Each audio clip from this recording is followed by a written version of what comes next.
സംസ്ഥാനത്ത് കനത്ത ചൂടും ഉഷ്ണതരംഗ മുന്നറിയിപ്പും തുടരുന്ന സാഹചര്യത്തിൽ ജാഗ്രതാ നിർദ്ദേശവുമായി മുഖ്യമന്ത്രി പിണറായി വിജയൻ. എല്ലാ സുരക്ഷാ നിർദ്ദേശങ്ങളും കർശനമായി പാലിക്കണമെന്ന് മുഖ്യമന്ത്രി. പ്രതിസന്ധികൾ നേരിടാൻ സർക്കാർ സജ്ജമെന്ന് മുഖ്യമന്ത്രിയുടെ ഫേസ്ബുക്ക് കുറിപ്പ്. വിവരങ്ങളുമായി മേഘന മുരളി തിരുവനന്തപുരത്ത് നിന്നും ചേരുന്നു.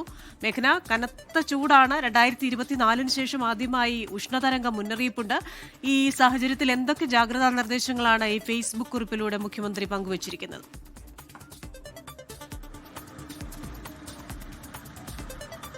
ക്രിസ്റ്റീന, കനത്ത ചൂടാണ്. പക്ഷേ ഇപ്പോൾ തിരുവനന്തപുരം ജില്ലയിൽ ഈ ചൂടിനൊരു ആശ്വാസമായിക്കൊണ്ട് മഴ പെയ്തു തുടങ്ങിയിട്ടുണ്ട്.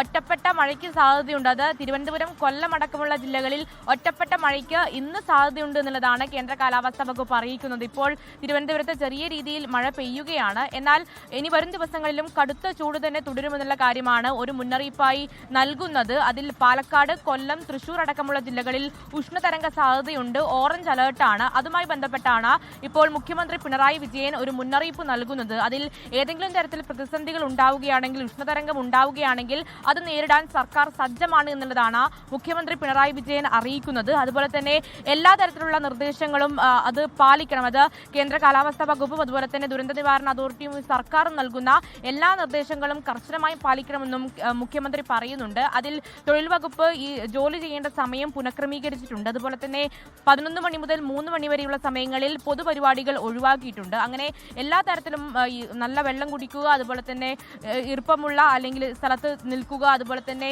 ഇറുങ്ങിയ വസ്ത്രങ്ങൾ ധരിക്കാതിരിക്കുക എന്നടക്കമുള്ള നിർദ്ദേശങ്ങൾ, അതുപോലെ തന്നെ 11 മണി മുതൽ 3 മണി വരെ പുറത്തിറങ്ങുമ്പോൾ ജാഗ്രത പാലിക്കുക എന്നടക്കമുള്ള എല്ലാ തരത്തിലുള്ള നിർദ്ദേശങ്ങളും പാലിക്കണമെന്നുള്ളതാണ് മുഖ്യമന്ത്രി പറയുന്നത്. പരസ്പരം സഹകരിച്ച് ഈ പ്രതിസന്ധികളെ നേരിടുന്നതാണ് സംസ്ഥാനത്തിന്റെ ശീലം, ജനങ്ങളുടെ ശീലം. അത് ഇത്തവണയും ഉണ്ടാകണമെന്നുള്ള ഒരു ഓർമ്മിപ്പിക്കൽ കൂടി മുഖ്യമന്ത്രി നടത്തുന്നുണ്ട്. എന്തായാലും 24, 25, 26 തീയതികളിൽ ഒറ്റപ്പെട്ട ശക്തമായ മഴയ്ക്ക് സാധ്യതയുണ്ട് എന്നുള്ളൊരു അറിയിപ്പ് കേന്ദ്ര കാലാവസ്ഥാ വകുപ്പ് നൽകുന്നുണ്ട്. അതിന്റെ ഒരു സൂചനയായി തിരുവനന്തപുരത്തൊക്കെ മഴ പെയ്തു തുടങ്ങിയിട്ടുണ്ട്. അത് ചൂടിന്റെ ആശ്വാസമാകുമെന്ന് പ്രതീക്ഷിക്കുന്നു. പക്ഷേ നാളെയും 12 ജില്ലകളിൽ തന്നെയാണ് ഉയർന്ന താപനിലയ്ക്കുള്ള യെല്ലോ മുന്നറിയിപ്പും ഇപ്പോൾ കേന്ദ്ര കാലാവസ്ഥാ വകുപ്പും ദുരന്ത നിവാരണ അതോറിറ്റിയും നൽകിയിട്ടുള്ളത്.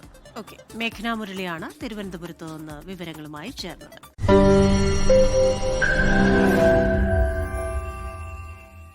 ലോകത്തെവിടെയായാലും ഏത് സമയത്തും 24 വാർത്തകളും ഓഗ്മെന്റഡ് റിയാലിറ്റി പാക്കേജുകളും എക്സ്പ്ലെയിനറുകളും വിശദമായി കാണാൻ ഞങ്ങളുടെ യൂട്യൂബ് ചാനൽ നിങ്ങൾക്ക് സബ്സ്ക്രൈബ് ചെയ്യാം.